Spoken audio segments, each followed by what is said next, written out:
Ladies and gentlemen, welcome to the Ango Show. It's your boy Ango, joined by Billy TKO. Today is May 14th, 2025. Glad you guys could all be here with us today. Last night was WWE NXT. We're going to talk about NXT. We're going to talk about a lot of things in pro wrestling. There's actually also been a little bit of some news that directly impacts AEW that we'll get into in a little bit. My name is Ango. Billy, what up, my boy? What's going on, Ango? How you doing, brother? Good, man. Good. Thank you. Guys, listen, today you notice it looks a little bit different than yesterday. And one of the things that I wanted to do, you guys had let us know that we were lagging at certain points during yesterday's stream. If we're having any sort of technical issues today, let us know, because this will basically determine how the live streams move forward. We tried to make a change yesterday, and there were some issues with it that I won't be able to fix necessarily. So because of that, we're going to be monitoring today's stream from a technical standpoint. So if you guys have an issue, if there's a lag or something like that, please let us know. It's definitely going to be really helpful for how this live stream moves forward. Yeah, basically our job is to make sure, we want to give you guys the best possible live experience. Yesterday was a fun live stream, but then of course, there was a lag and there was some issues like that. And listen, as you guys know, on Wednesdays, typically we would bring in Phil, or, as I mentioned before, like I plan on having like 10 or 11 people on a live stream at once. And yesterday it was just me and Billy, and we had those technical issues. So I can only imagine how much worse that would be, in the event that we were trying to bring Phil in with the other technical side of things. I don't know. It would be very, very bad. So, I figured we would just kind of kick off the show with that. Listen, man, we got a lot of things to discuss today. And as you guys know on the chat, we will be pulling up messages throughout the night. Yep. Throughout the day, afternoon. What are we talking about, bro? We're on the 12 p.m. time slot, and I'm talking about at night. Come on, man. Dude, did you just wake up? No. I've been up. I've been working, grinding. Yesterday was nice. Birthday festivities, dinner, dessert. My stomach's been killing me. I mean, It's killing too today, bro. It's weird. Yeah. But I'm good, man. I'm happy. I'm excited. And really, my job is to try my best, right? So For sure. That's all we can do out here. Yeah, we do have a super chat goal, and today I am introducing something new with the super chat goal. If we hit it, we'll be doing a special Q&A that will be open, available to all of you guys in the chat. So that's how we'll end our live stream, with a Q&A. But we got to hit our super chat goal first. So if you guys are interested in supporting the channel, go ahead and consider dropping a super chat. Of course, it helps drive the conversation forward.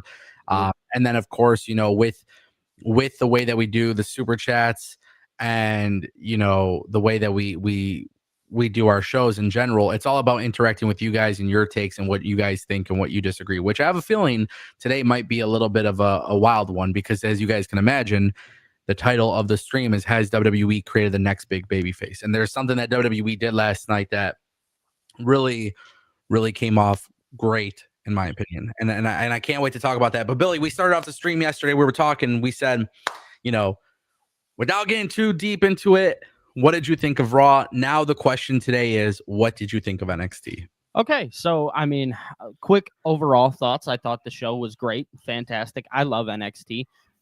You have always been one of the people to go down and tell me, Billy, you need to sit down. You got to actually watch this show. It is WWE's best produced show when it comes to storytelling, all the way from front to end, and it truly has just been that from start to finish. So the show overall for me was great. I rated it on my channel. I rated it a 8.5 out of 10. Obviously, I don't think anything is ever really perfect, but I do believe that this show did great. We're obviously building towards Battleground. Battleground is on the 25th, so they're building towards that, and I think that we're going to see a lot of cool things going forward, especially, the title of Ango stream, has WWE created the next babyface? I think we're going to talk about that here shortly.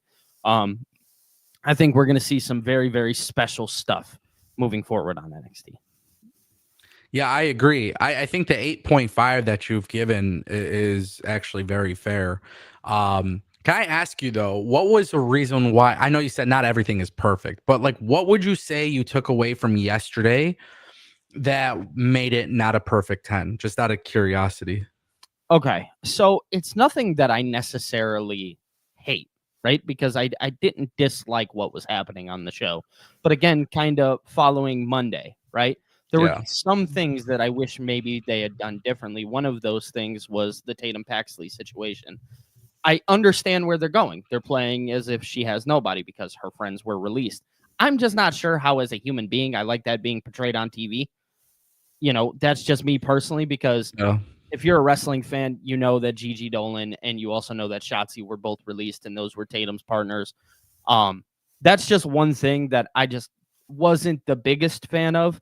But I also understand, like, it is good storytelling. I'm not taking that away. But from a human standpoint, I look at that like, I don't think WWE is trying to make a mockery of it, but those Mhm. are people that did lose their job and it's being portrayed on TV in a certain light. And this girl is tripping because of it, et cetera, et cetera. I don't know.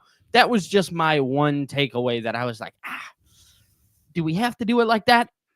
Yeah, Exactly. You would say yes. of course. It But felt real. it did. It felt real. It struck a nerve in the human being standpoint, from the human Yeah. standpoint, right? Where I'm like, man, that one hurts. Yeah. Because those are two people that actually lost their jobs. But if you think about it, I mean, Tatum Paxley now has to figure it all out on her own. It's real life. It feels real. Yeah. Sometimes you're gonna go through life without having your friends by your side, and then you kind of have this identity crisis, and you have this. It's a very real thing. Again, it just struck a chord. I'm not saying that it's right or wrong. I'm not saying that Sure, it was good or bad. It just struck a chord with me. That was for all. sure. Yeah, it generated a reaction out of you, Yes. which I guess in pro wrestling, I mean, I always say it's like fair, like it should, whatever they do should strike some sort of emotional. Yes. But I definitely agree. Like I think it was 8.5. Um, it was an 8.5 for me personally, and I don't know. I feel like it was a very, very solid episode. We did get a super chat, so let's kick things off with our boy Tolino channel. Shout out to Tolino. 200 rupees. Judge my ability, not my disability. Fire. That promo is from the heart. That's why fans are passionate behind a character. Sad that Myles can't properly hear what the fans chant, but the happiness on their face. Dude, man, I am so proud to see what they're doing with him. I don't know. Really, what it comes down to is I feel like WWE has inadvertently created their next big baby face. Like I don't know. I don't know how this is going to be. Can I be honest? Yeah, please. That's what Like we're here. I can't relate to Myles Borne. I can't. Like from a physical standpoint, like I can't relate to this guy. No, Like because we don't know what it's like to have that disability. yes. But there's something about him that makes me just want to cheer him on even more. And it was before the promo because I had become a fan of Myles Borne, honestly, for a while. No Quarter Catch Crew. I mean, you remember we had been talking about like, man, we like these guys, Tavion Heights and Myles Borne, like they're great. But now it's like there's an emotional attachment to it. Yes. And I think that's one of the things that is so intriguing to me that I'm realizing here is like, holy shit, they have something brewing with Myles Borne that like I don't know, man. I'm hip to it. Like I love it. His promo was so good. Mm-hmm. And I don't listen, like I don't know what it is. I can't pinpoint it. There's just something there that tells me like this is a guy that like it's like even before the promo, right? Like I felt this way. But then you hear the promo, I just feel like people will resonate with this on such a different level that it's going to transform this kid's career. And as long as WWE, because I know, like, I don't want to tiptoe around this, right? But like, in so many areas of life, having a disability could be a thing that like prevents you from being something. You know what I mean? It could Mhm. prevent you from getting to that next level. Sure. And I don't recall a situation that, and maybe it has happened that I just don't remember or something, but I don't recall a situation where we've seen something like this happen. And then WWE's like, well, we're going to cut you and you can't be a star because you can't cut promos the same way that John Cena would be able to. You know what I mean? Like, this is, to me, I don't recall a situation like that ever happening. Well, So go go ahead. ahead. No, go ahead. So I was just gonna kind of follow up on your statement there a minute ago. You know, you said you can't necessarily pinpoint exactly what it is about Myles Borne, and I actually tweeted something similar last night or this morning, maybe. I said, you know, there's something about this kid. I don't know what it is. I don't know necessarily what I am personally resonating with him. Maybe it's because I'm just a human, and when I see good things happen to good people, I get excited. Myles Borne, you could tell off the rip, is just a good person, right? He's a good human being. He's obviously been dealt a pretty funky hand, right? He has a lot of those Randy Orton comparisons that he's had to live under.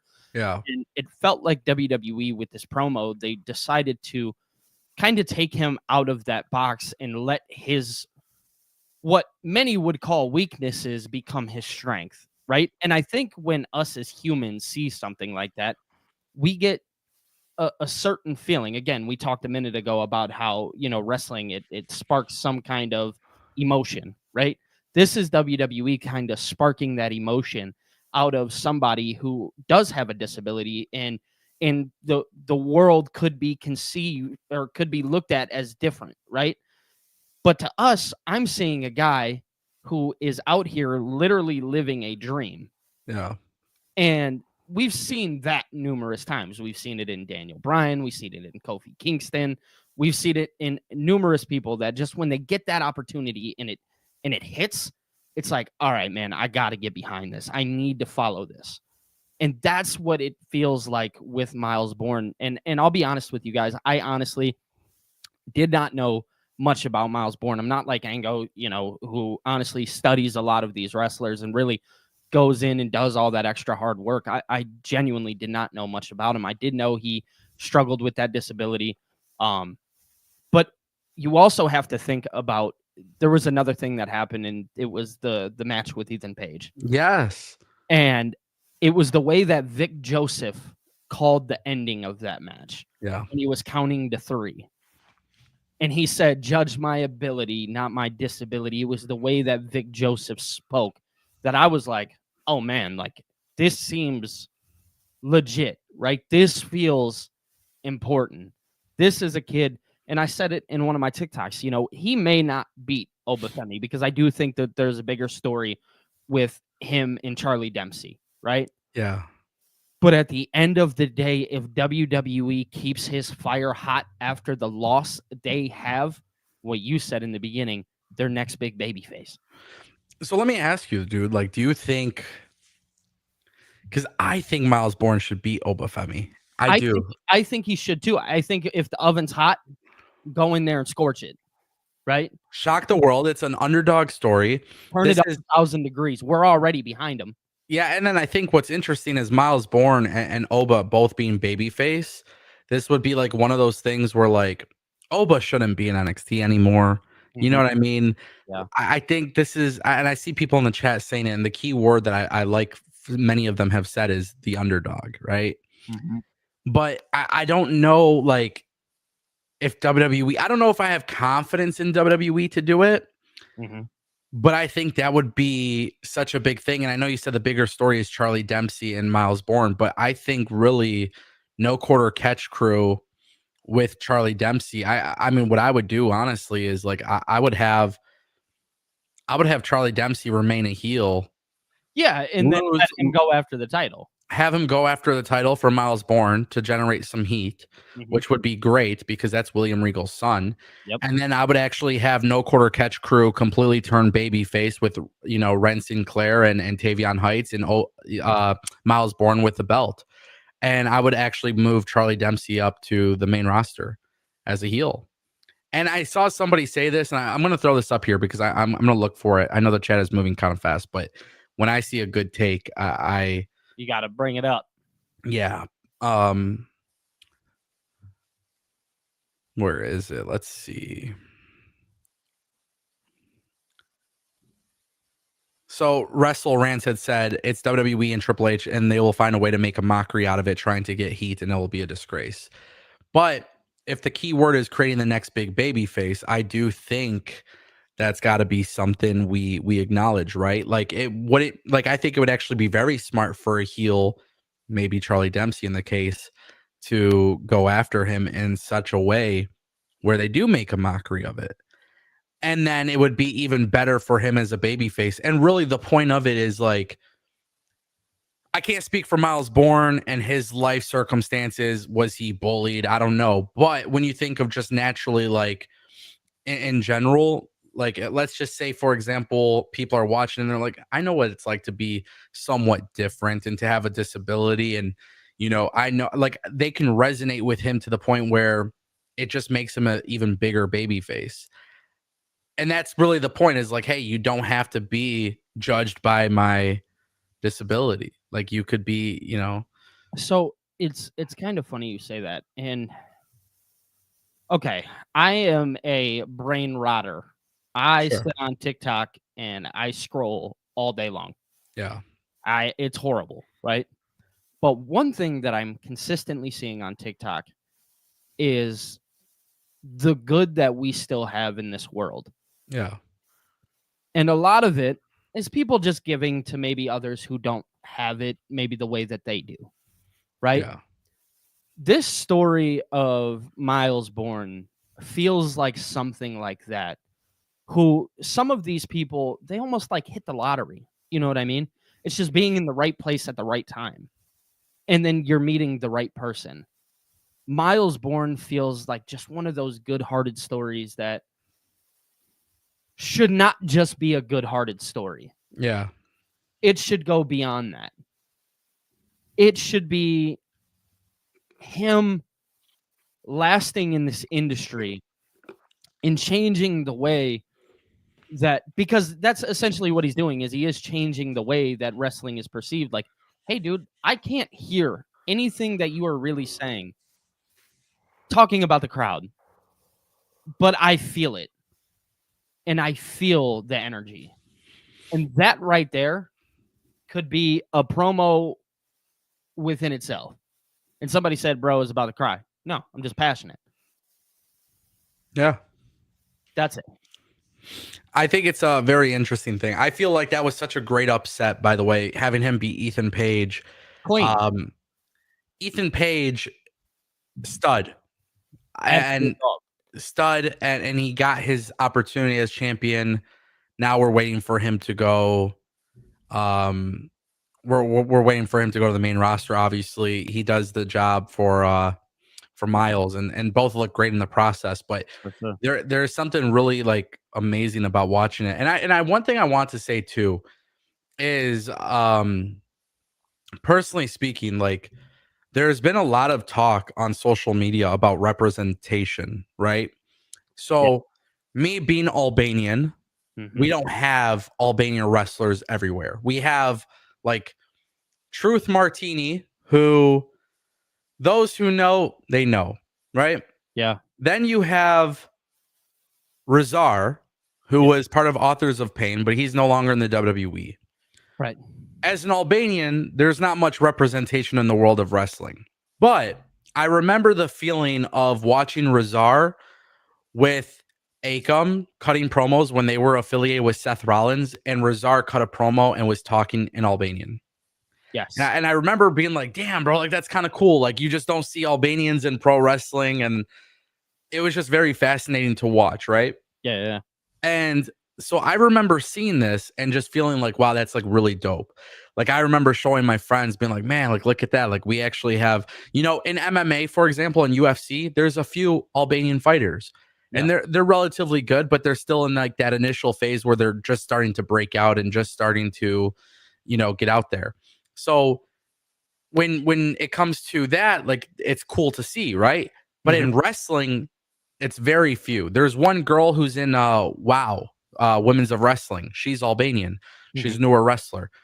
there's a chance that maybe she comes to NXT one day, and it'll be really interesting to see how that all goes down. But I know from a perspective of representation, it is cool to see when your cultures or something that you align with people is being presented on television, right? Representation in anything is one of the most important things to see for people to.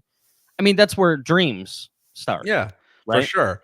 And so obviously, like I said, I can't relate to Myles Borne. I don't have a disability, but I want to cheer this dude on because of how talented he is. Which, by the way, if he wasn't as talented, my opinion would be different.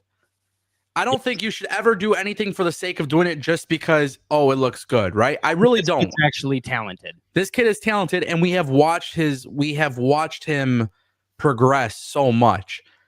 And it's literally to the point where I think like, oh, he does the scoop slam thing, like Randy Orton. Oh, wow, big deal. Oh, he's got a tattoo sleeve and he's bald and he's shredded like Randy Orton. Like, bro, if you guys say that about Kyle Fletcher and Myles Borne, you're not paying attention to what they actually do, because there's a lot of things that they do on their own that makes them, Right. So, but because I've seen representation from the Albanian side, I can understand why somebody with a disability, even people without a disability, I understand it, but even more so with somebody, somebody who has a disability being able to be represented in a way, I could see how that works for them. And I genuinely believe like the approach that they've taken with Myles Borne, it's so huge, bro. It's so huge. And I don't know what it is about WWE, but I feel like it's very clear, like when you hear him cut a promo, he's not 100% audible in the sense of like every word is pronunciated and clean, and Yeah. because that's part of his disability. But we haven't had that in WWE.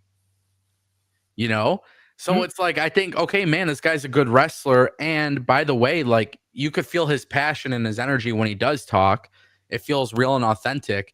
And I know this is like two totally different things, but the one thing I remember me and you talking about with Javon Evans is like, hey, this kid doesn't have great promo skills, but when he talks, it just feels real and It authentic to resonates him. with me. Yeah, so it's like it just feels real and organic, and it's like, man, we need more of that realness in wrestling. I don't like the idea of everybody having, as a guy who loves characters, I don't love the idea of every single person out there just like completely feeling like it's some fake gimmick. I Right. I love I love when a little bit of that realness is incorporated. And I genuinely believe, man, like they may have honestly created the next big baby face. And I think if they were to have him shock the world and beat Obafemi, bro, that's huge.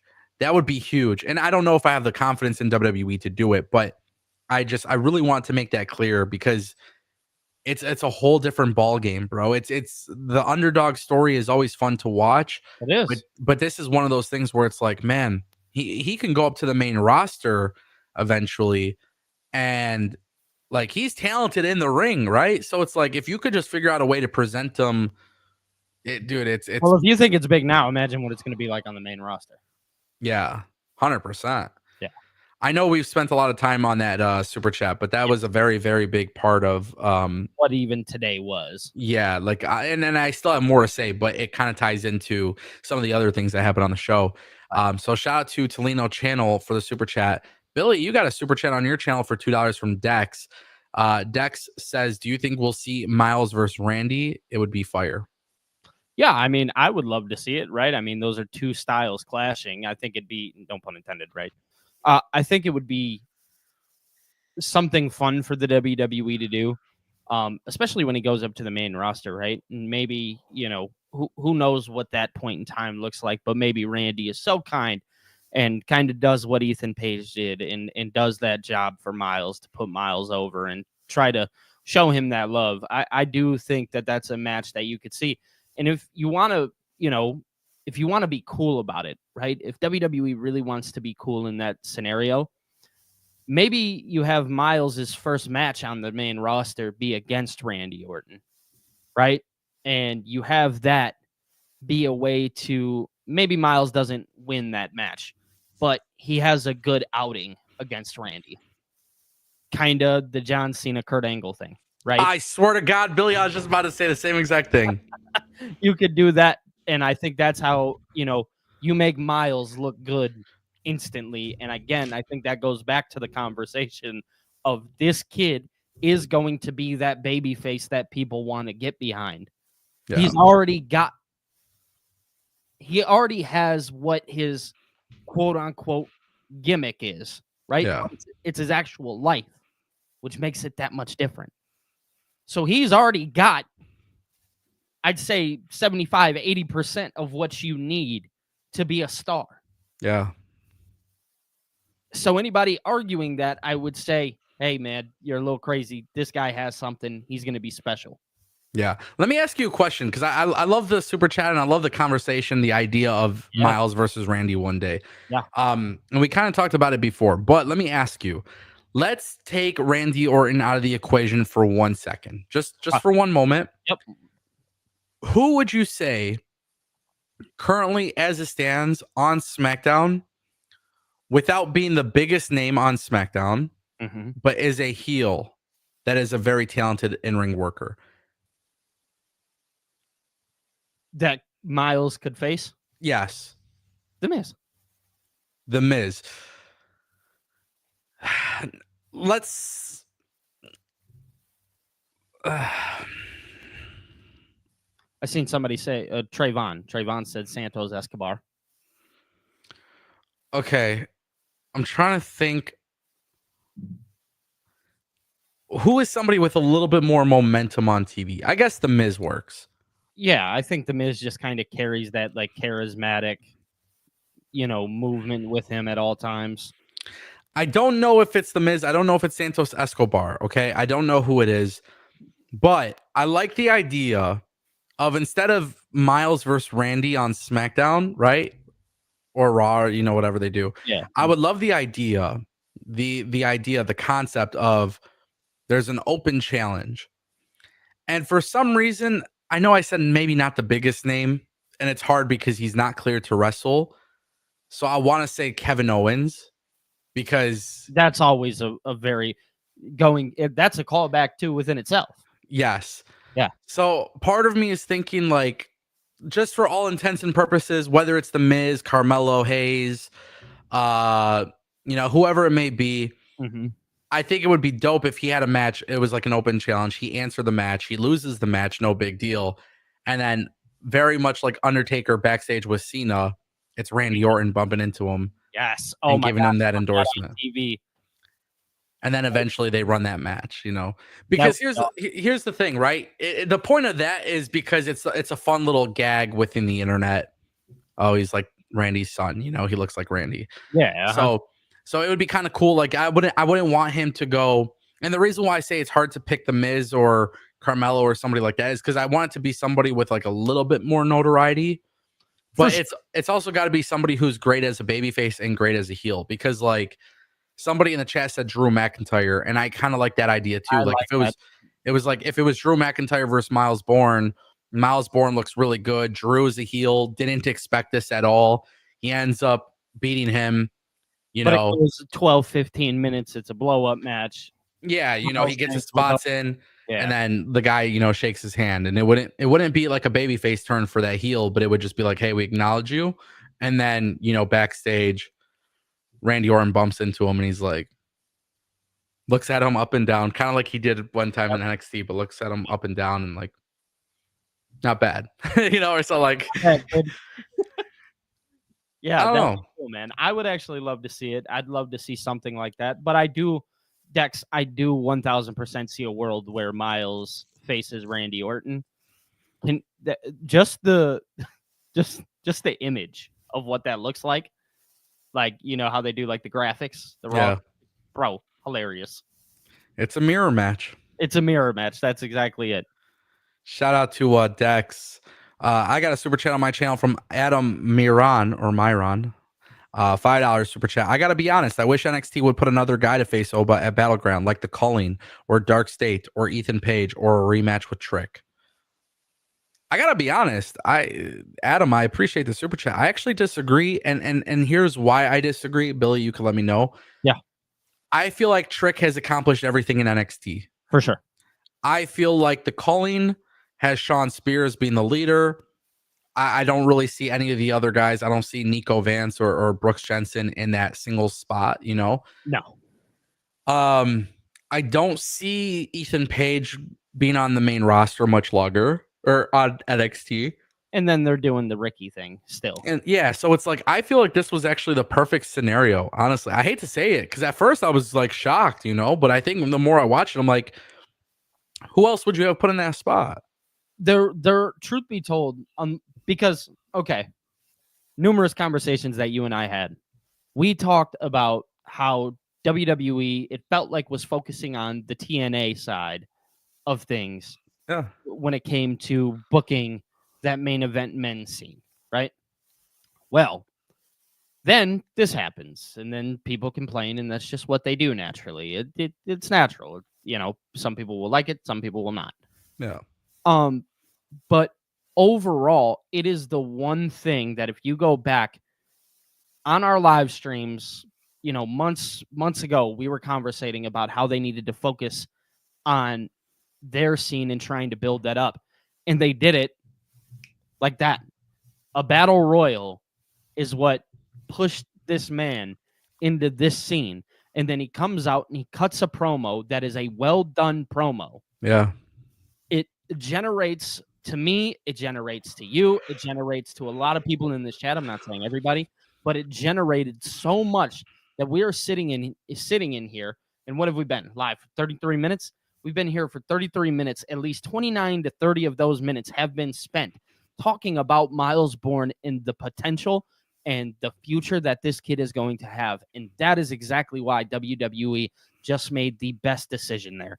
That guy is the guy for them going forward, whether he wins or loses against Oba. I don't think that is going to be a defining factor. Oba is obviously a actual dog, right? I don't think any of us will deny that.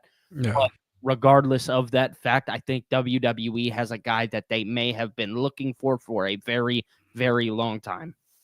Well, I think too, one thing that's got to be said is that WWE right now with Obafemi, they've really created him to be this unbeatable guy. For sure. And the fact that he's so unbeatable, it's so like that's why I like this because we're talking about the underdog. It would shock everybody, like holy crap, you know, like it would just nobody's seen it coming, which Yeah. is cool. I think we need more of that in professional wrestling. And I know before in a stream you had mentioned like Oba should just kind of not even drop the belt, like he should just be called up and vacate the belt. But man, I like the idea of like, hey, NXT's developmental. Myles Borne is somebody who is people love him now. You know, the CW is so incredibly happy with WWE. That was today's video that I dropped earlier. Heard that. Like this is amazing. Oba goes up to the main roster, becomes successful. Ethan Page gets called up. Ricky eventually gets called up. Like you got to go back to what NXT was back in the day, you know. And if you look at NXT, which I know this is going to be like a hard pill for people to swallow, but there was times where people held the championship in NXT and they weren't known prior. And a good example of that, excuse me, a good example of that is Big E. When Big E Langston won the NXT championship, it was like this really cool thing. Yep. And I do believe that WWE has to go back to that where it's like kind of switch it up. I feel like NXT, you know, Trick Williams was a main staple in NXT 2.0 all the way to Black and Silver world champion. Like we don't need that again. Like give us something out of left field. I think this is one of those things. Now, one thing I do want to do, and there are a few more super chats, but I do kind of want to discuss you know, because Adam said something about Trick Williams, and I made the point. I said Trick has kind of done everything in NXT, but look how good that's actually resulted in for WWE and TNA, because we know for a fact that this stuff that's happening, like WWE has to be a good partner to TNA as well. It can't just be Joe Hendry coming at WrestleMania. Yeah. It can't be Jordan Grace coming. Like you got to send some of your top guys to TNA. Trick Williams has done everything, and he's on both shows, TNA and NXT. Yep. Like you got to do stuff like that, right? So I like the fact that WWE has kind of opened this up and said, hey, like we're going to try something a little bit different. I'm not a betting man anymore, but dude, I would I like the underdog story. So Adam, I appreciate the super chat. I disagree. I think right now this was the perfect opportunity to take everybody out of left field. You know, just hit Yeah, them out of nowhere. it's moving out of the comfort zone. Yeah. Yeah. That's thank you for saying that. That's the word I wanted to hear. Comfort zone. I Mhm. feel like WWE knows how to be comfortable with Oba and Trick. And you know, this was the same thing that we had seen in NXT 2.0. Dolph Ziggler, very comfortable, right? Yeah, Braun Breaker, very comfortable. Like they hot potato that title back and forth. Tony D'Angelo didn't become the world champion, right? Like he's been in NXT and never became the world NXT champion. Like, for you sure. see what I'm saying? Because WWE was very comfortable with how they were doing things. To me, this was a move that was very different, which I appreciated. So, Yeah. shout out to Adam for the $5 super chat. James All Day dropped a $2 super chat. He says, "Do you see Ethan Page joining Rollins and Heyman?" Oh, We've had this conversation before too.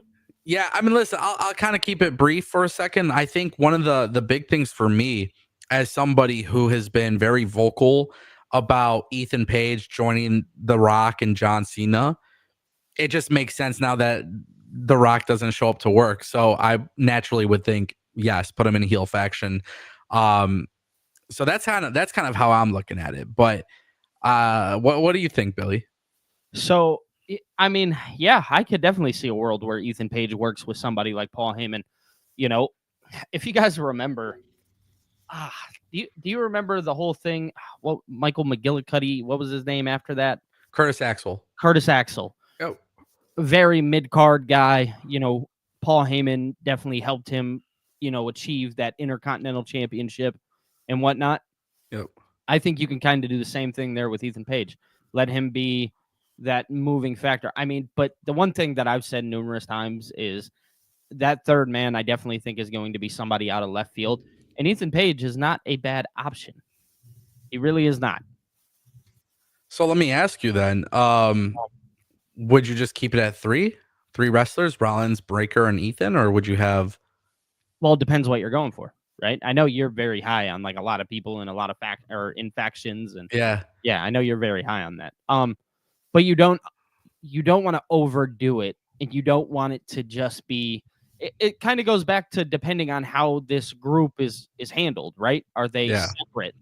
You know, is Paul Heyman walking out with Ethan Page when he goes to fight for the Intercontinental Championship? That's a separate story from what Seth Rollins is doing. You know, that is the depending factor, because if that's the case, then yes, I can see there being more than just three people. But if it's going to be one storyline built, I do think that four is that comfortable number that, you know, all the storylines kind of fall together, you know what yeah. I mean? And they kind of get pushed that way. So That's yeah. either or, I'm cool with. That's where me and you kind of differentiate a little bit because I feel like for me personally, my whole thing has been I want Paul Heyman to have multiple clients and they all kind of have an alliance, but not everything is tied to that one story. So it is interesting that me and you definitely oppose that. Yeah, But I do think no matter what, I do think Ethan Page works in both cases. I do So too. I do too. I definitely could see him playing a factor, whether it's just a three big man group or if it's one of those alliances, like you said. yeah. Now let me ask you while we're on this topic because I think this is good. We'll end up doing a Saturday night's main event prediction show when the time comes. But Yes. when you have a tag team match, Mhm, would you rather have the heel turn happen from Sami Zayn, mhm. CM Punk, or Jey Uso, one of those three turning heel? Or would you rather have them reveal a new member and then eventually we'll see how it transpires? Well, at this point, I'm fine waiting for the Sammy thing. So I Yeah. almost prefer that they reveal this third guy. I understand that people want to see the Sammy heel turn, but I do think that there's a world where we can get that regardless of this fact, right? We're already Yeah. kind of seeing it play out. It's just he needs to get more fed up. That championship needs to linger over his head just a tad bit more. You know what I mean? So while I understand that, yes, that will be a really cool moment if that does take place at Saturday night's main event, fully aware. Yeah. I just don't think that you have to do it there. Like, I'm not going to be mad if they don't. Yeah. So that's kind of where my head's at. So I'm cool either or. Yeah, I see. Cool. Shout excuse me. Shout out to James all day for the $2 super chat. Guys, just a quick reminder, we're halfway through for the super chat goal. And if you guys help us hit our super chat goal, we will be doing a special Q&A for all the viewers at the end of the show. And these kind of Q&As will be cool because it could be personal questions, wrestling related questions, whatever it may be. So please feel free to drop a super chat. Again, we converse, we all talk, we're all engaged. It's going to be fun. Trust me. So shout out to our good friend of the show, James All Day, Rahul Patel. Hopefully I pronounced that correctly.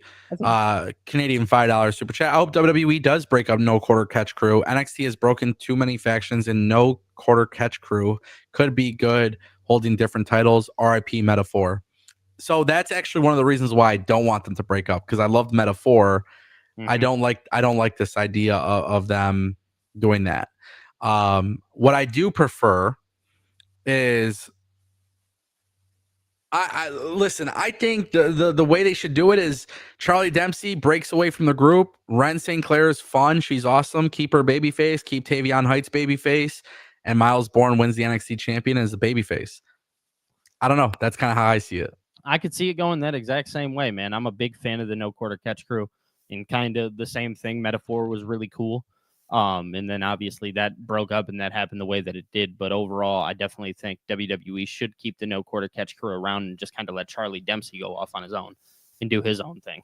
Charlie Dempsey's got to be a singles act, bro. This guy, like, I love this guy. I love Charlie Dempsey. William Regal's son on top of it. Like, if you guys have loved anything that William Regal ever did. And the thing is, it's so crazy because I loved William Regal as a character in WWE and, you know, the brass knucks and shit. It's like, bro, how do you not do the same thing with Charlie Dempsey? Like father, like son, bro. Facts. Agreed. Yeah. I like the super chat, though. I think it's interesting. I definitely don't agree. I don't think they should break up because of the fact that they've been breaking up so many factions. Right. But it would be nice to have a babyface faction on NXT. To be honest, it would, especially one that's at the top, you know. Right, exactly. And I just want to go out real fast. I want to say something. Shout out to everybody who is dropping those super chats. You guys have no idea how much like it really helps these conversations and really pushes them forward. It's actually so awesome because I love the in-depth conversations that we're able to have because of these. Yeah, I mean, literally, our first super chat kept us talking for like 30 minutes. So I know, bro. I know. Crazy. Shout out to Rahul Patel for the $5 Canadian. Thank you. Rich 1086 dropped a $5 super chat. So would this Paul Heyman faction kind of be like the Don Callis family? Yes. Can I answer this? Yeah. I think it would just be the Dangerous Alliance. Yeah, but I mean, if you think about it, the Don Callis family is kind of like a similar thing, you know.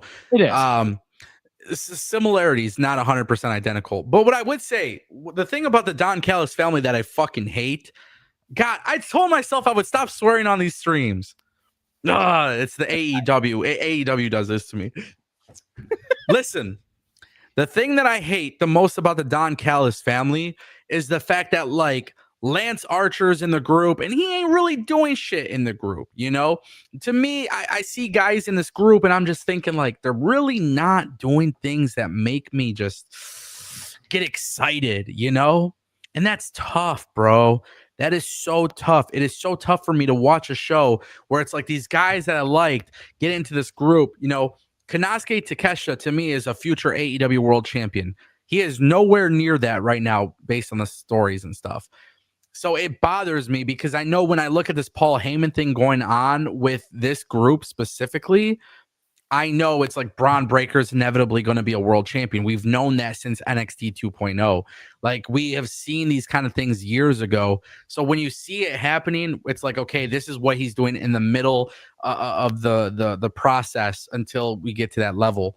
Unfortunately, with the Don Callis family, having all those guys there, I don't think it's been beneficial. Like, Mark Davis is in the group. It's like, bro, what are you doing? There's no ceiling for these guys. Yeah. That's my issue. But in ways, yes, like, it is kind of similar. I just want every person to be meaningful. And it's funny because like a month ago, me and Billy did a live stream and I was talking about like, bro, throw a random ass group, Sheamus, this person, that person, whole Yeah. bunch of people. I don't want them to be based on the same ethnicity. I don't want them to be in the same group and dress the same and have this wonky ass name. I just want a person who's a manager and has multiple clients. And it's like, all right, let's do that right now. Yeah. Like I said, I think that Dangerous Alliance comparison for me Yeah. is very, very, very, very spot on to what I think this could be. That yawn was contagious. Good job, bud. Sorry, bro. And I just have to say, this man said, "Oh, I told myself I wouldn't swear on these," and then continued to swear 3 more times. Wait, who said that? Somebody said that in the chat. No, you said that. You said, "Oh, I did. I promised myself I wouldn't swear in these," and then you swore right after. I'm sorry, guys. I'm trying not to. I swear. To be honest, I'm really trying not to. I'm trying to swear less because I don't want to have a potty mouth. In fact, mark my words. Going forward, I will no longer swear on this live broadcast. I can't make that promise. Well, you're gonna make that promise. Shout out to Rich 1086 for the $5 super chat. Love it, love it, love it. James All Day coming through with another super chat for $5. Do you ever see WWE ever making an LFI group? No. No. LFI is always going to be, to me, that's always going to be, you know, what we've seen outside of America. Now, obviously, AEW did it, but, It's you kind know. Of, kind of like the Bullet Club. Like WWE is never going to recreate the Bullet Club. Because yeah, I think you're right. Yeah, I know a lot of people are going to say like, oh, with what they're doing with like Finn Balor, Roxanne Perez, potentially JD McDonough, kind of, you know, falling under that same umbrella, bringing in AJ Styles with it. It'll never be the same as what the actual Bullet Club was. Well, it's tough too, because if you want to recreate LFI, if you want to create Bullet Club, those were only popular with a certain sector of the audience, technically speaking. That is one thing to factor in. And I think WWE has shown us through the Judgment Day, which even though right now I'm not a big fan of the Judgment Day, but like they've shown us with the Bloodline and the Judgment Day, even Metaphor at one point, you know, No Quarter Catch Crew, like some of these groups. I feel like WWE has always done a relatively good job of saying, hey, we can make, like, under this era, we can make some really cool groups. I know people don't like the LWO, but I do. And I don't like the way that they're not being booked as like a bigger deal. Yeah.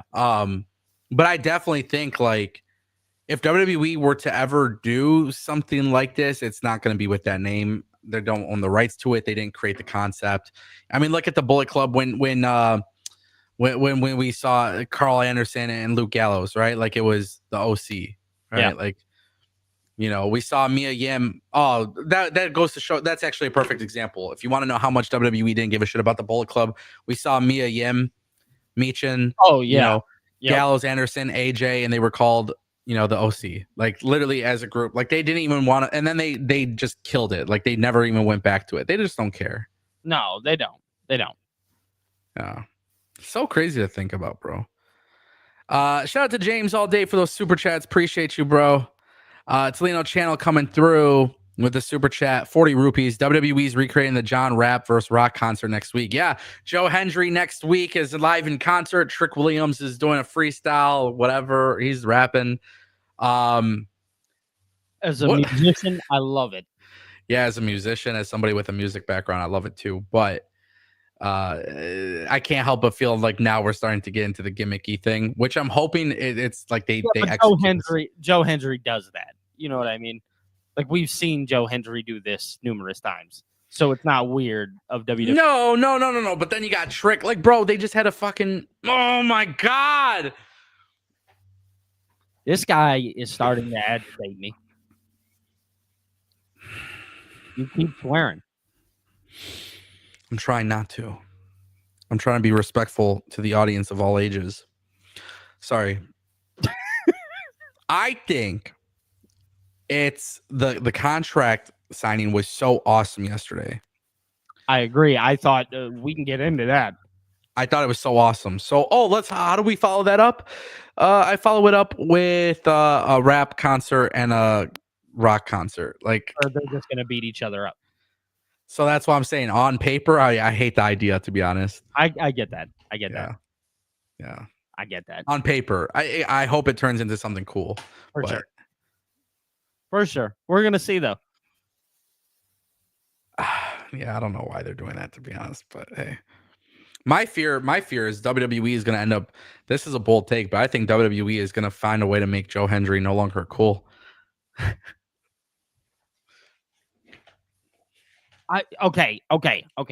Hear me out. Hear me. I don't know if that's necessarily going to be the case because I think just Joe Hendry going out there, like if you watch his Chris Van Vliet interview from like yesterday, where he talked about like, oh, how he wants to be a part of John Cena's, farewell tour. And he was talking about like, oh, I'm going to make it happen. Like that to me excites me and it makes me excited about Joe Hendry. So I don't know if right now WWE can necessarily pull the wheels off of what Joe Hendry is doing because he is still so exciting. But I can see where you're coming from. I just don't think that's exactly what's going to happen because I think what they're trying to do is make him even more relevant than maybe he was before.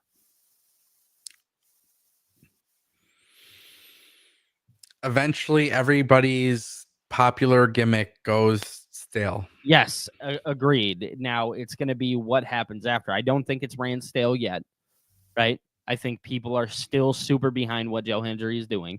Yeah. But eventually, they're going to have to figure out what can Joe Hendry do next. And truth be told, I think it's pretty simple. I think if you just want, turn Joe Hendry heel. Take away everything. No, bro. Why not? Because that's Joe Hendry's appeal is the fact that he's this baby face. I can't. I don't like that idea. Yeah, but if you get him to a certain mainstream level, him turning heel will be exciting. Yeah, bro, he's been mainstream before WWE. Exactly. So I don't know. I don't know if I like that. I think the Joe Hendry hype. I love the guy. I have a lot of respect for the guy. I've spoken to the guy. At the press conference, he came to Detroit, and I have a lot of respect for him. And so I don't think it's a him problem. No, I think it's a reflection of WWE that like maybe the more that they overexpose it and overutilize it, eventually it's going to run its course and it's going to hurt him. So how will he evolve will be an interesting thing to me. Personally speaking, that's kind of how I'm looking at it. But fair. I think he's talented and he's always been talented and he's going to find a way to do it, but it's going to be how it's done. That matters to me. And I think that's kind of hard, bro, to be honest. I think that's a very hard task. Same thing happens with Jey Uso. Like this stuff with Jey Uso being champion is cool, but eventually the Yeet thing will run its course. He turns heel. He's not going to like, eventually it's just inevitable. He will have to go and do tag team stuff with Jimmy to end his career. Like he's not going to always be able to be a solo guy. No. So it's just, you get what I'm saying? Like it's harder to see what will happen with Joe versus Jay, because with Jay, it's like, you kind of know it's inevitable. You know what's going to happen at the end. Yeah. Shout out to Tolino Channel for the super chat. Phil dropping a $4.99. He says, what did you think of the Bully and Taker segment with Tyra May Steele and Xena Sterling? I've watched LFG from the first episode and I can't wait for the final. Personally speaking, I love it. The problem is the LFG thing is already finished. Like they already taped it at their MSG show. So it's been done for a while. So the good news is I don't know the spoiler, which is awesome. But I just thought that was funny. That was like my main takeaway. I'll be honest. I talked about it yesterday on the watch along.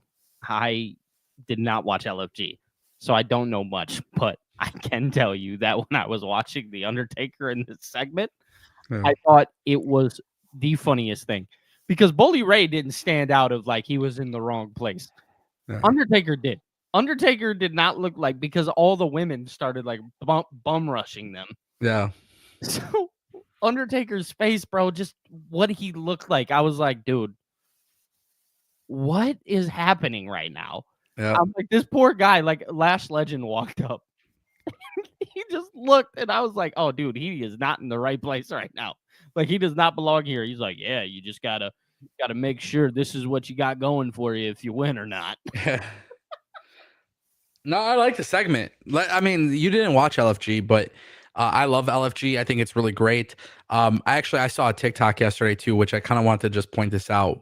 Shiloh Hill, since I've seen him in WWE, I've never really thought of him as a character, like what he's going to be. And this kid on social media, a lot of people don't know this, but he'd be posting like conspiracies and shit on Twitter and stuff. And it's funny. Like he's got like his own account where he talks about stuff, but it's funny like watching him talk about things, you know? Yeah. And sometimes I wonder like, okay, how much can he get away with, you know, being in the WWE? But he's one of the, like those personally speaking, he kind of reminds me of like, I don't want to say specifically who, but like I could see him having like a cult. Like, you know, I don't want to listen. Somebody posted a TikTok and I saw it and I'm just gonna call it what it is. But I looked at him and it was like in slow motion. You look at him and Bray Wyatt, and he kind of reminded me of Bray Wyatt. And I actually never saw him in that light until I saw that TikTok. That makes sense. So now that I seen Shiloh Hill like on LFG, and then I see this TikTok, and I'm like, man, he kind of does.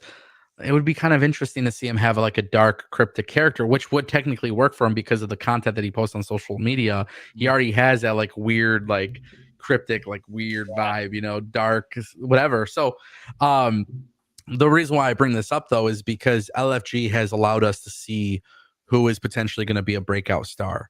Right. Tyra May Steele is somebody that a lot of people actually forgot actually appeared on WWE SummerSlam years ago with Gable Steveson. Mm-hmm. And she's an Olympic gold medalist. Yes. And she is so talented. But when you watch LFG, like the big concern was, okay, can she also be a heel? And she showcases both. Like she's good, bro.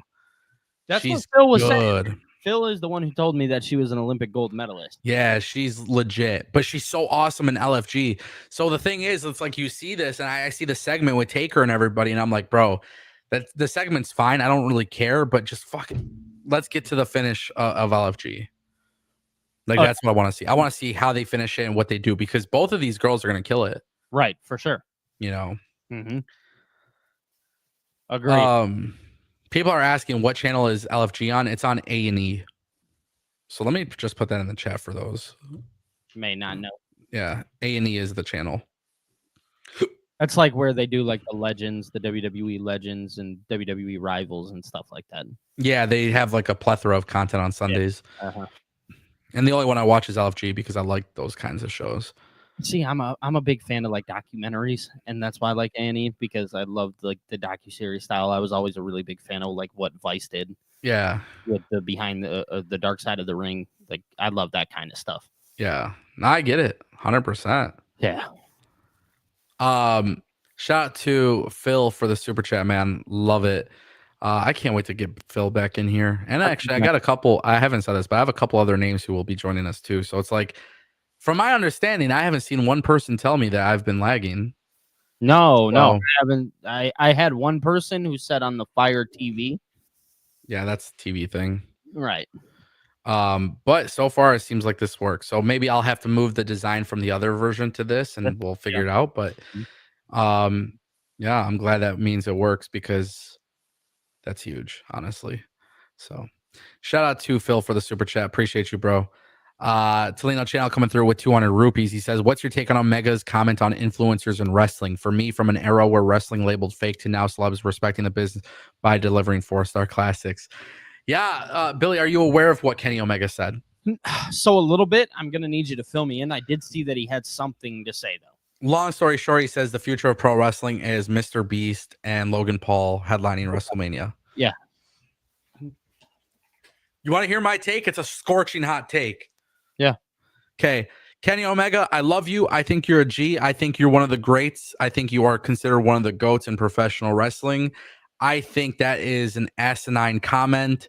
Because I think everybody knows deep down inside WWE is not going to ever have Mr. Beast and Logan Paul main event. If you watch WWE's programming, it's very clear who they have in the main event slots for WrestleMania. It's your Roman Reigns. They haven't had celebrities main event a WrestleMania like that. You know what I'm saying? Like they're not calling in random celebrities. I think this is like a fear-mongering tactic in a weird way. I think this is one of those tactics to make it look like, oh, AEW is true professional wrestling and WWE is going to have Disney characters and bullshit, isn't it? Like, no, it's not happening, bro. Mr. Beast, if he ever gets involved with WWE, it would probably be for a freaking challenge video of I'm giving away $1 million to a WWE superstar who sits in a circle the longest. You know, like, I don't know. Like, what they should do is Mr. Beast should host when they go to Saudi Arabia. Mr. Beast has a deal with Saudi Arabia where they're going to be doing content together. They should do the greatest Royal Rumble again. And the last person standing, what's up, guys? It's Mr. Beast. The last person to get eliminated in the WWE ring wins $500 million. And that would be like the thing that you see. You're not going to see Mr. Beast or these celebrities start main eventing over Roman Reigns and Seth and this and that. You know? Well, so I'm going to I'm not going to say that you're wrong, because I do believe that that is absolutely right. One thing I will say is, like, Logan Paul, and I think maybe that can easily be taken out of context. It can be like, oh yeah, it's going to be Logan Paul versus Mr. Beast.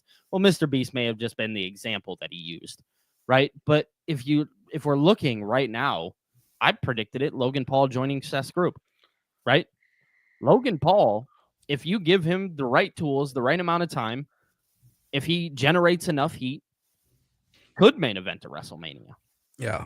Easily. Hands down, the dude's talented.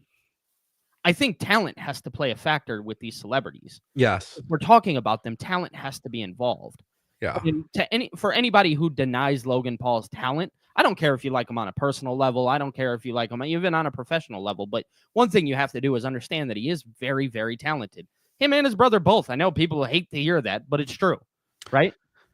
Well, Logan Paul is like, I don't even consider him a celebrity anymore. I consider him a true WWE superstar. When Kenny Omega makes a statement like that, he brings Logan Paul into that example. Well, yeah, technically that can be the route, because it's also Logan Paul isn't technically this celebrity that we once looked at. Now, saying Mr. Beast is going to, main event the WrestleMania, that's a wild statement. You know what I mean? Because no, he's not. Like you said, it's going to be done under like a partnership deal or something like that. Like you said, like the greatest Royal Rumble, like the last person standing wins $5 million, and then they predict who's going to win, and then they give them $5 million.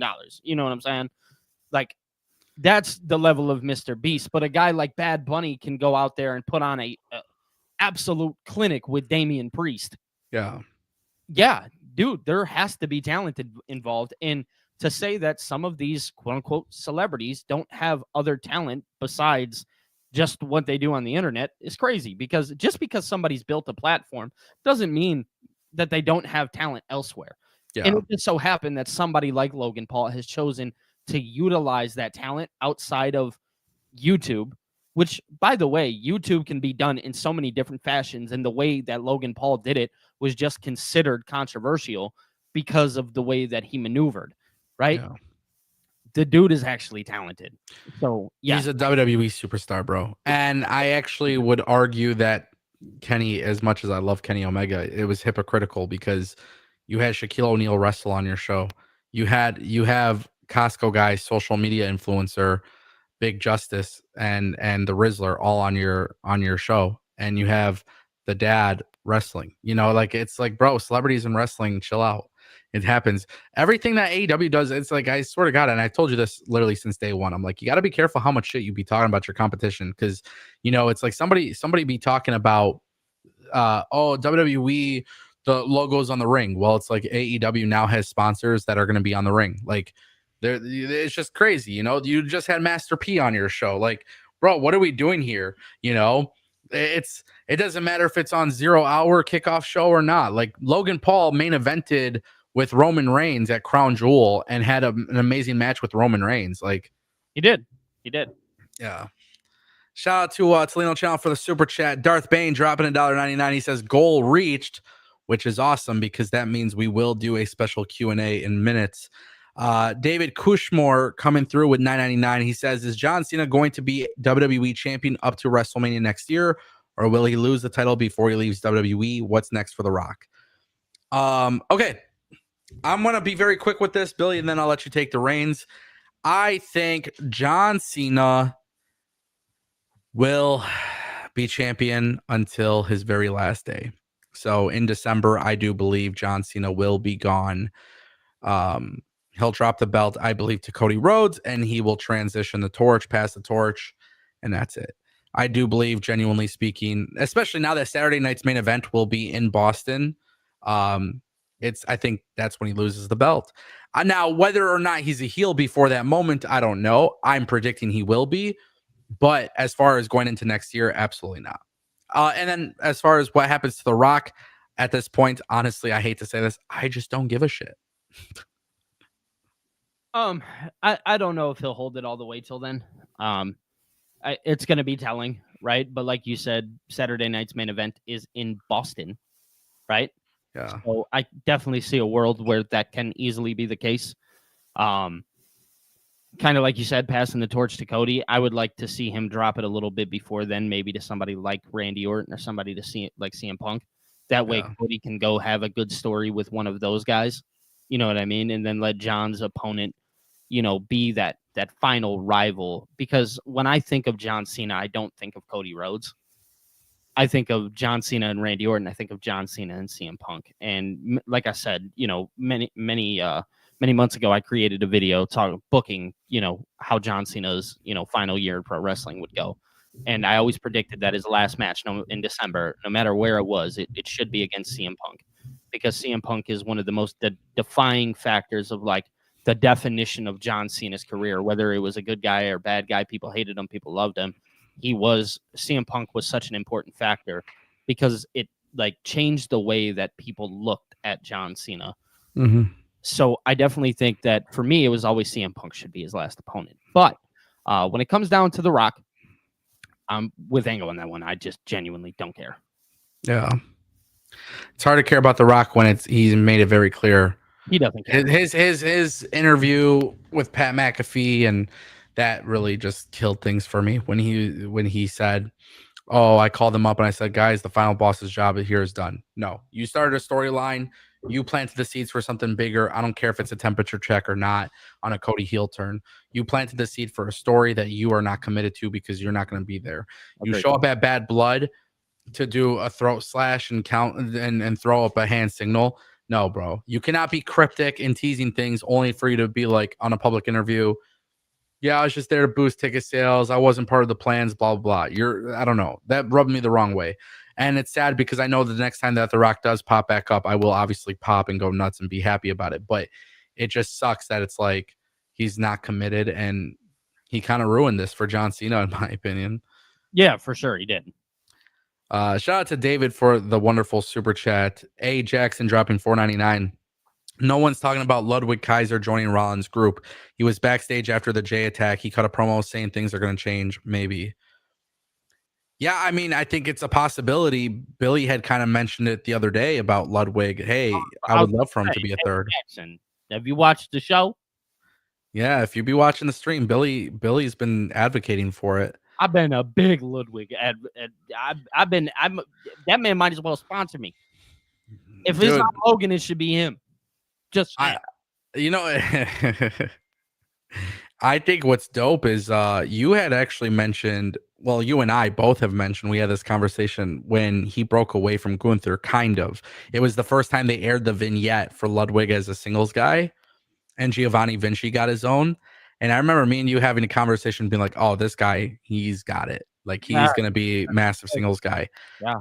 That was a long time ago. Not long time ago, but it was a while ago, And it just goes to show you that like WWE just is asking for everybody for their patience.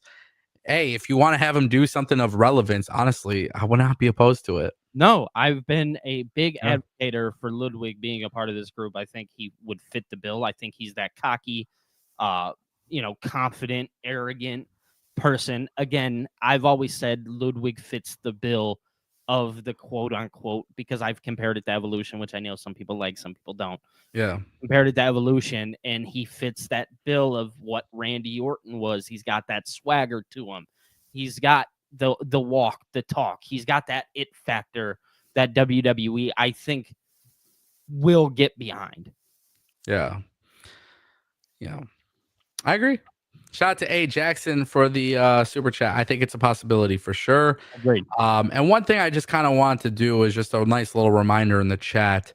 I don't know if my mods are here or not, but I thought it would be a fun little conversation. There is another super chat I'll have to get to, but I did want to kind of cross gears into some news in the streaming world today. Warner Brothers Discovery has announced that Max streaming service will be going back to HBO Max this summer, which I could sit here and tell you guys a million reasons why it's an idiotic move. The same reason why I did when it happened. Just for the love of God, please, guys in the chat, viewers, commenters, people out there that's not even watching this show, can we stop adding fake views to AEW just because of one report telling you it happened?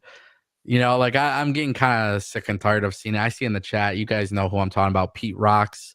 I see you're engaging with a lot of people about this whole 1.1 million viewers for Dynamite. Until you guys show me the numbers, we're not going to be discussing those numbers. One reporter drops the news and BJ Bethel drops the news, and nobody has ever come out and said this is how many numbers they actually get. So to sit here and call out AEW's numbers as 1.1 million is completely disingenuous. And I really don't care. But when you consider that HBO Max is coming back, maybe this would be a time for Warner Bros. Discovery to be a little bit more transparent, because I'm not gonna like, today's news video was really huge for NXT because they were talking a lot about talking about the whole situation with CW and NXT or whatever. And like, they actually talk about numbers and they talk about rankings and they talk about things. Warner Bros. Discovery and Tony Khan do not.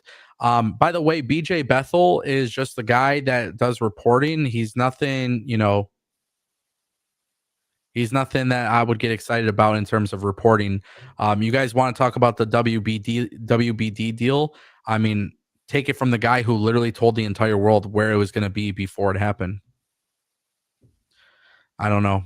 People love this whole idea of just running on social media saying things that fit their narrative, and I think that's kind of bullshit. I think if you guys want to talk facts in the chat, talk facts. If you guys don't want to talk facts in the chat and you want your opinions or your tribalism to take over, if you guys can't bring legitimate conversations to each other in the community, then we'll just start removing people from the community, because I want this to be a safe space for everybody to enjoy their conversations, So just keep that in mind. Like, this HBO Max thing is huge. It's the right move. It's dumb. The fact that they ever went to the Max streaming service, and the Max streaming service has 22 million views. So why isn't AEW getting 22 million views?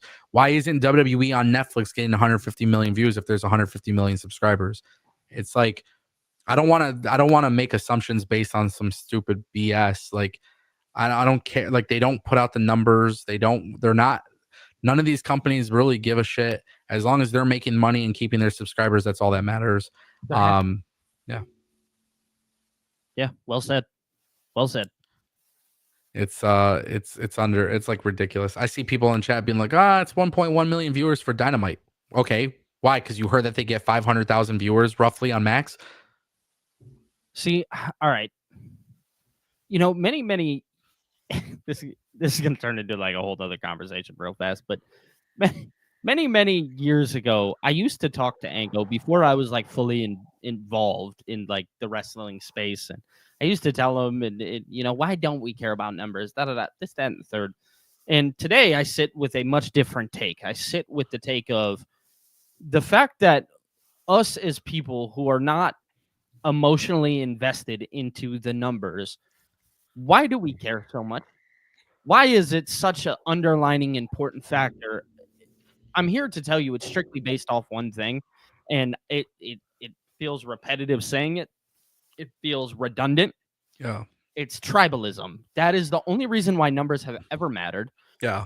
WWE and AEW both left cable, right? And maybe AEW and both WWE still have like the USA Network and TNT, and they still do a show there and whatnot. But they took their main shows and they took them off of cable to legitimately get away from numbers, because Netflix's numbers, we know how many people are subscribed. I don't know how many people are actually sitting up and watching Monday Night Raw. I don't know how many people are actually sitting up and watching AEW Dynamite. Brother, can I tell you something crazy, not to cut you off? Yeah, go ahead. How many people share a freaking Netflix password or a Max password? Come on, bro. I share my Max with somebody. Like, come on, bro. I share my Max with somebody. Like, we're having this discussion as if it matters. It does not. You are not physically going to, like, people are like willing to die on this hill of numbers, and we need to stop because numbers are so pathetic. You're not a mathematician. You don't go to school for calculus. You, like, dude, Go watch your show. Go enjoy it. Hey, Billy, can I ask you a question? Yeah. Let's just go off of TV viewership. Let's not go off of Max numbers, right? Because Max, we don't know. Just Right. that one time it was said 500,000, but let's just go off Max numbers. Who makes more money, Tony Khan or myself? Tony Khan. Okay, if you add up all the episodes from Dynamite and Collision last month compared to what I had for last month across all social media platforms, who do you think had more viewership? Tony Khan. No, I did. If you're going off TV ratings versus my YouTube video, it's not apples to apples comparison, but I asked you the question. I said, who makes more money than me, Tony Khan or myself? Obviously, Tony Khan. My point that I'm making is, oh my God, in a span, granted, I upload 30 to 60 videos on YouTube per month, plus I'm on other social platforms. You know, if you take into account all of my viewership, right? I had higher viewership than AEW. But do I really have higher viewership than AEW? And am I making more money than AEW? No. Who gives a shit about the numbers, bro? It's silly. I bring up a silly example just to remind you guys how silly it actually is. Yeah, just shut up, enjoy your wrestling, and I'll forever say it. I'll die on that hill. Yeah. I will say the HBO Max name was when they switched it from HBO Max to Max. I thought that was the dumbest move they could have ever made. That was literally the dumbest move they've ever made. And now they're going back to it, which is cool. But the problem is it just like like the freaking like AEW on Max. It's bro, Max is people don't. You guys want to talk about Max? It's not even a streaming app that makes money, bro. It's not even a streaming app that makes money. Most of these streaming companies lose money. That's like literally their business. And yeah. Salino Channel dropped 100 rupees. He says, "Do you think Battleground will be the passing of the torch segment? Oba versus Borne, Tony versus Dax. Oba and Tony are top NXT guys, and a fresh shift is possible." Can I talk about this? No, you're not allowed to talk on our show. Go ahead. Well, I'm leaving. I personally think that it very well could be a show like that. Oba versus Borne, I'm a little torn on. I'm not 100% sure on. Obviously, we had our big discussion earlier about Oba and Borne, but one thing that we didn't really cover was Tony versus Stax. Tony versus Stax that's my match. That one's for me. I will say, I do believe Stax should win here because I do think it's time for Tony to go up to the main roster, whether that be with Rizzo, whether that be without. It doesn't matter. But I do think I posted a TikTok about it just a little bit ago, right before this live. Stax is going to dictate what that kind of main event scene looks like. I think, me personally, in NXT going forward.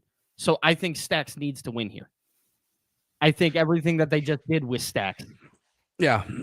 I think he has to win because he is another guy, kind of when we talk about Borne, who could be, if Borne, say, for instance, Borne does win the championship, he is another one of those guys that you could kind of flip into that main event scene and have be that rival to Borne in NXT. Yes. Yes, I'm gonna give you a lot of props here. One of my most fascinating takes that you had was with talking about Stax and doing his thing, breaking away from Tony D'Angelo and whatnot. But the one thing that I remember you saying to me was, I'm very curious to see how he would be like with Dark State, right?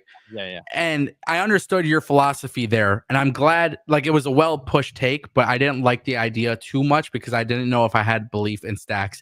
What I actually feel like we got yesterday with him at the safe house type thing on the Tron, I think this is actually so much better than the fact that he's not with Dark State. This is actually his own identity and his own thing, which you had enough confidence in him to be able to do it.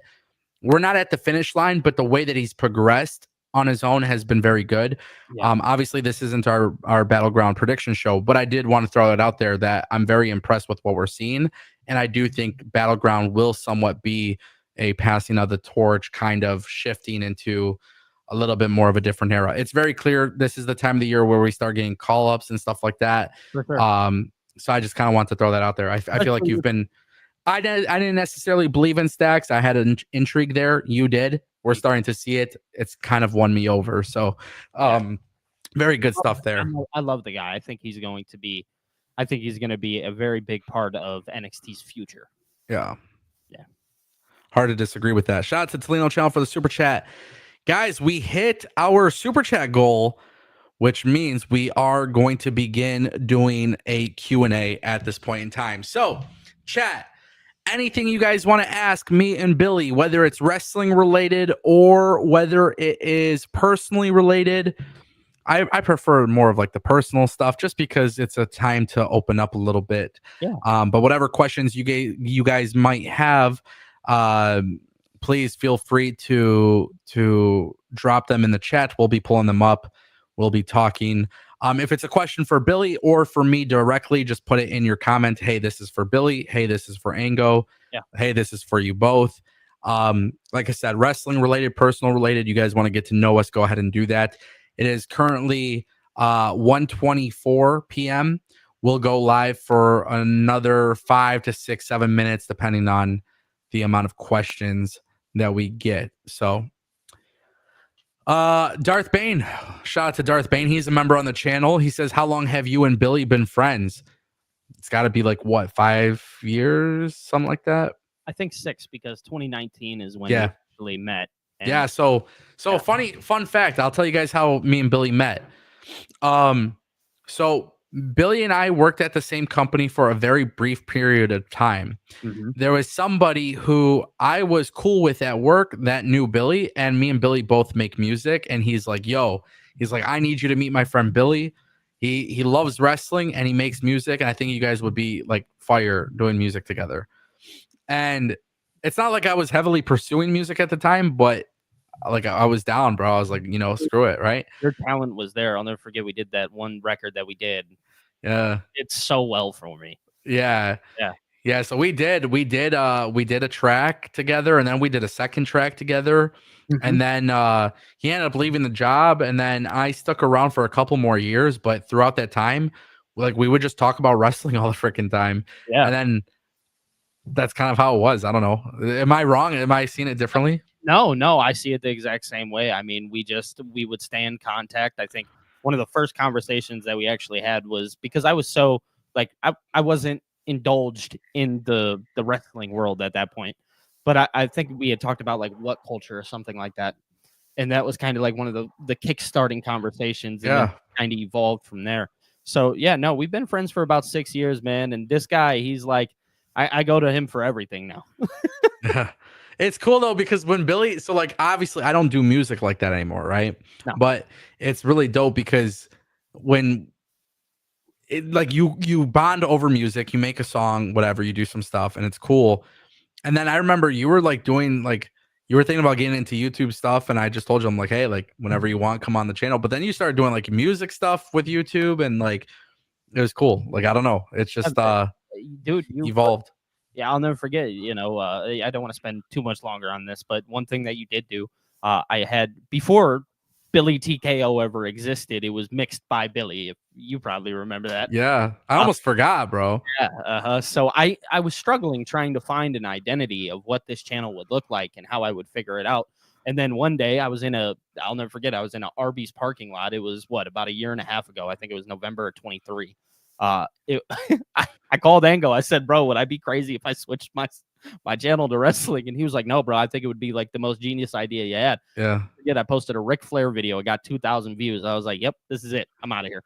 Yeah. That's fun. It's fun thinking about the mixed by Billy thing. Billy engineers music as well. So I was like, hey, Billy, if you want to make extra money, like you're talented with music, offer it as a service, like make your videos and stuff. Yeah. But it's hard because when you do music, especially for money, like engineering stuff, I remember we would have conversations where it's like you would get bombarded with projects and you would have to do stuff, but it's like, okay, but you also want to create content. You want to do like fun things, Yeah. And then when you switch to wrestling, you could just tell you were immediately having fun with it. And then eventually we're like, bro, just join the live show. And here we are. Here we are. That's a really good question, Darth. Yeah. Shout out to Darth Bane. David Primero, longtime super chatter on the channel, says, do you want Evolution 2 and All In to be head-to-head opinions? I mean, the simple answer to that is no, because I actually want to watch All In. Yeah. I wouldn't like to see that be the case. I like the days of having two screens, watching two shows at the same time. Mm. That was the fun part about Wednesday Night Wars, so I'm all about it. I do a watch along, so I can't do that. Yeah, you can. It's just gonna be chaotic as hell. Yeah. You're not gonna be able to have two different stream audios, but you can technically do a watch along. Yeah, technically I could have one on the phone or something. So mute one and then pick up the other and then mute the other back and forth. Dude, that's a nightmare. But yeah, you could technically. Yeah. Yeah, I want them to be head to head because I think it's funny. I think it's funny to see everybody's reaction get so mad when WWE does it, to be honest. They love the war. They love bragging about the 1.1 million viewers that they're getting every week. So let's see how that goes, right? Facts. I love it. I love it too, man. Phil says, if you had to choose an underdog pick for Money in the Bank, both men and women, who would you choose? Yeah, I know exactly who I choose. Let's hear it. So I think men underdog pick, I would go Carmelo Hayes. Yeah. And then I think women, I would go Naomi. I hate to give you guys a boring answer, but that's literally that's me. That's literally me. I think it would be so cool for Carmelo to win. He would be such a great Money in the Bank winner. That's exactly what it is. He'd be great with having that briefcase. Yeah. My only difference, I don't know if you agree with me, but I feel like this year, whoever wins Money in the Bank for the men is not cashing in successfully. No. So, but I'm okay with Carmelo winning because there's an easy way to have him lose, you know? Well, I mean, if you really wanted to, you could. If here we go, right? If you had John Cena hold the belt all the way until December and then Cody wins and then suddenly you have the cash in happen there. And if you want to make an instant star, I mean, instant star, talk about ruining somebody's night. You could do it at John Cena's retirement. I like it. I like it. Yeah. Rahul dropped a super chat earlier, and he actually has a good question here, too. He says, not a question, but just a comment. Your videos as discussion together are very interesting and interactive. Can you also collab for news videos, too? It's a lot harder because of the schedules, to be honest. That's a very, very hard thing. But sometimes some of the news videos and news topics also cross into our show. So we definitely try to, we just have two different schedules. It's very difficult. And also, this for me is a full-time job. It's not a full-time job for Billy. So I'm trying to make it a full-time job. If you guys want, subscribe to my channel. Yeah. That's why it's just two different scenarios. But you never know. Maybe from time to time, if we can make it work, we could. Sure. Yeah, I can definitely see it. Donald, by the way, who's been a member for 29 months, says, who are yours and Billy's favorite wrestlers in WWE and AEW currently? I have a very, very, very hard time answering this because I love so many different talents in both companies. But right now, I'll just give you two names that I'm very, very happy about in both companies. I really, really, really, really, really love Kyle Fletcher. Like you remember I said Kyle Fletcher, Will Ospreay should be John Cena, Randy Orton for AEW. Yeah. And in WWE, it's Penta. Like honestly, I just love everything Penta does. And but like I said, there's definitely way more. Yeah. So for me, it's actually mine's such a simple answer, and it's one that probably everybody would be like, oh yeah, like that makes sense. But ever since I was a kid, I was a Randy Orton guy, right? So Randy Orton will always be like my number one guy. I compared it. I was talking to my girlfriend the other day. I compared it to Team Jacob or Team Edward with Twilight, right? Yeah. If you had to pick one, it was Cena or Orton, and for me, it was always Orton. So definitely Randy Orton, and it's so funny because we talk about Kyle Fletcher and Will Ospreay being, the Randy Orton Cena. On that side, I'm very Will Ospreay, right? So big Ospreay guy, big Orton guy. Yeah, huge. Sharon Dye says, what kind of music do you both do? So I no longer make music. Well, that's kind of a lie. I do, but I do remixes. So I started producing. So I used to, fun little fact, I used to sing and rap, and Billy did the same thing. And I completely stopped that. I don't have enough time for music like that to be able to write songs and produce and everything. But occasionally from time to time when I have free time, I do create remixes. So I take Albanian music because I love Albanian music. If you guys didn't know this, I pretty much 99.9% of the music I listen to in the car is Albanian music. So what I like doing is taking other Albanian songs and remixing them into house music, trap music, literally like I have another one that like is in the works. It's like Afro house. Like I don't know. I just do remixes now. And even that, it's like it's for fun. It's a little hobby now. Like that's it. Yeah, so I actually just because I'm kind of in the same realm. My life has become very, very busy. Having a girlfriend, having a stepdaughter, having like, I tell people all the time, you got to be the best son, you got to be the best brother, you got to be the best boyfriend, you got to be the best at this time stepdad, you got to be the best content creator. So my life, you got to be the best at your regular job, right? So I actually just put out what will probably be one of my last records for quite some time. I put it out back in October. So we just recently put out the music video for it. And that was kind of like my big hoorah of being like, all right, like I'm going full fledged at this content creation stuff. This is where my dream lies. And this is what I see my life in the future. So I'm going to go full fledged at this. And it's so funny because they are both so similar, right? Yeah. They're both very similar worlds. And I've talked about it on my own live stream, but I've tried to take what I did in music, because one thing that we've talked about is I was always able to put myself out in music a little bit more than maybe you were. So I've tried to take what I know with music and bring it here into this world. We talked about we're doing a podcast over on my channel that's going to be, for the first couple days exclusive to members. It's called Billy's Bar. Well, I used to interview rappers and we did it at the bar. So I'm just taking what I did there and putting it here. Yeah. You know what I'm saying? But I was a hip hop artist. I would sing, I would rap. And the song's called Running Away, guys. He was on the radio recently. I was on a channel here in Detroit. It's a country music station. Funny enough. It's called 995. And yeah, no, I got played on the radio for the first time. So that was kind of like a really cool, like, oh man, and I've toured the country too. So I've had some success with music for sure. Yeah. Yeah. Crazy to think about. I remember those days when you would tell me about it. Dude, yeah. Phil says, what's a goal you never thought to achieve in the space of content creation, but did with the hard work both? Yeah, so listen, for me personally, anybody who knows my journey, been doing this since like 2008. Mm-hmm. There had been multiple times after high school where I could have done it as a full-time career and I got scared. And that was very difficult. I got very scared to pursue it full time. That's why I'm so proud of the fact that I did, because I genuinely love this. It wasn't until 2021 until I went full time. And that's in the Albanian culture too. It's like some, families could be old fashioned. They don't understand this and what it is. And but it was it was a big blessing. Everybody in the family was like, hey, you're passionate about this. Good luck. Try it. See what happens. Like I felt very supported when I decided to go full time, but that was always my goal. I always believed in, coming from a corporate background, I don't really want to work for somebody else. I love what I do. I genuinely enjoy this and I want my own schedule. I want my own work ethic to determine my success. And one thing too is when you have the ability to do something, but you don't believe in yourself enough and you're scared to take that leap, that is one of the worst feelings in the world. Like 2013, 2014, like there was a moment in time where like, what is this called? The butterfly effect? Like if something didn't happen, like, or if this happened, maybe this would have been different.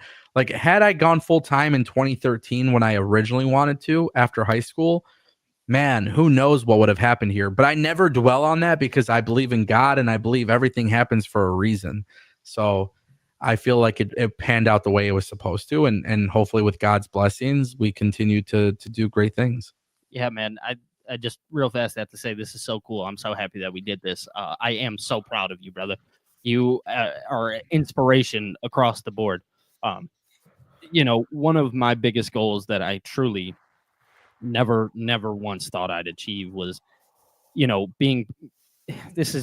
It's everybody's goal, right? It's to get that monetization and being able to, maybe just pay a light bill.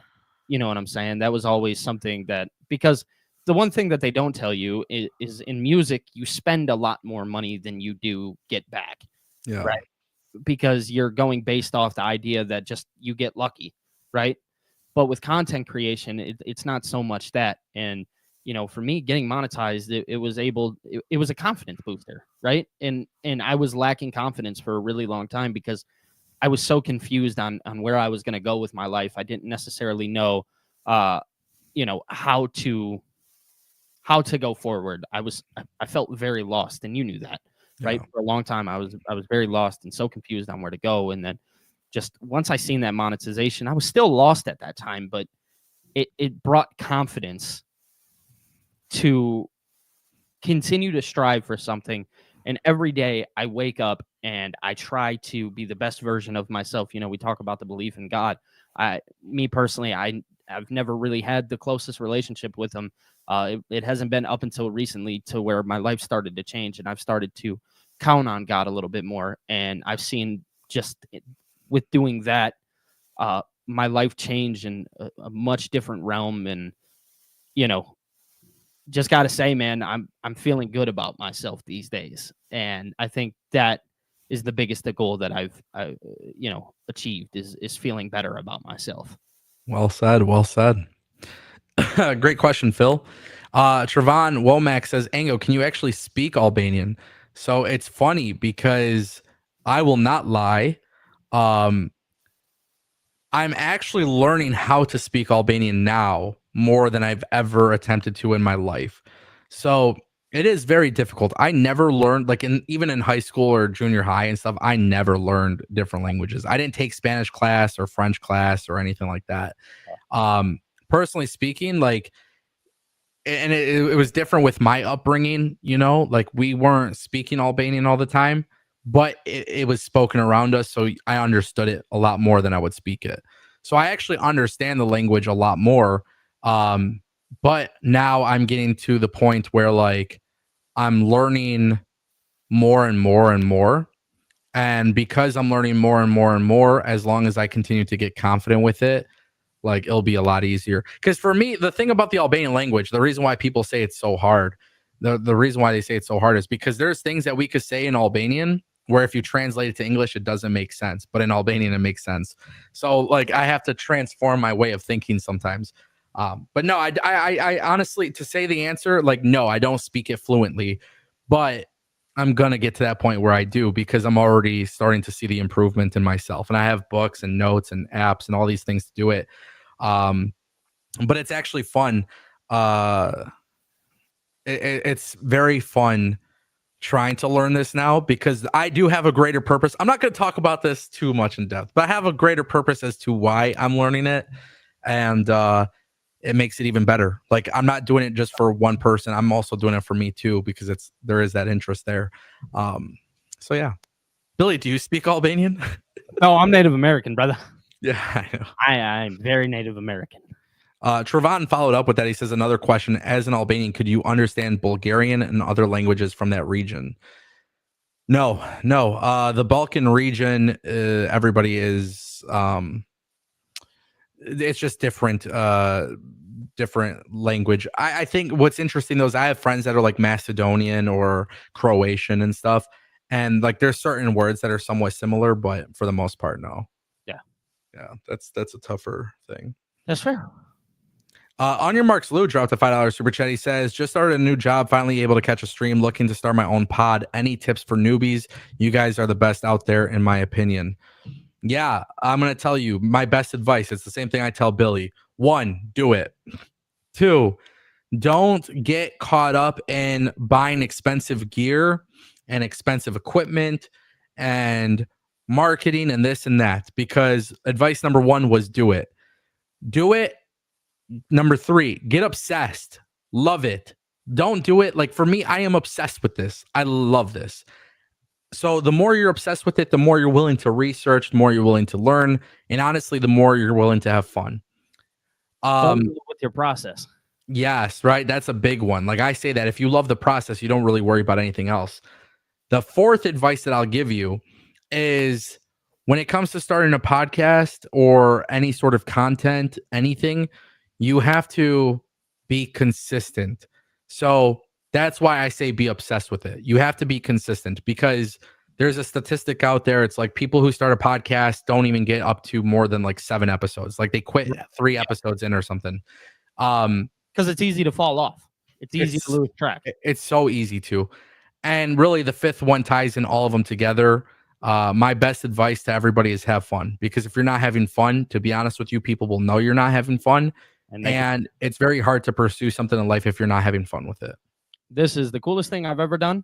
It is also the most stressful thing that I've ever done. Yeah. But I love them both, regardless of that fact. So learn to love the good and the bad. Yeah, man. It definitely has its, the thing is too, when it comes to like content creation, starting podcasts, starting content, it's incredibly saturated. Everybody can do it, which I love that. I love that the barrier to entry is so easy for people. If you outwork others, you will be good. If you don't outwork others, you won't be. So for sure. Yeah, I think that's perfect, man. I think that's the way to do it. We hit our super chat goal. We went actually even a little bit longer with the Q&A. I think we should start doing this though. A little more. Yeah. Often. Yeah, we'll tie in different perks, for when the goals are being hit, and it'll definitely be cool. I think that is literally the perfect way to end today's show. Yeah.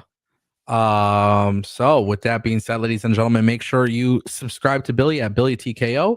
Subscribe to me at Ango PW. And we'll see you guys tomorrow. Yep. Peace. Peace.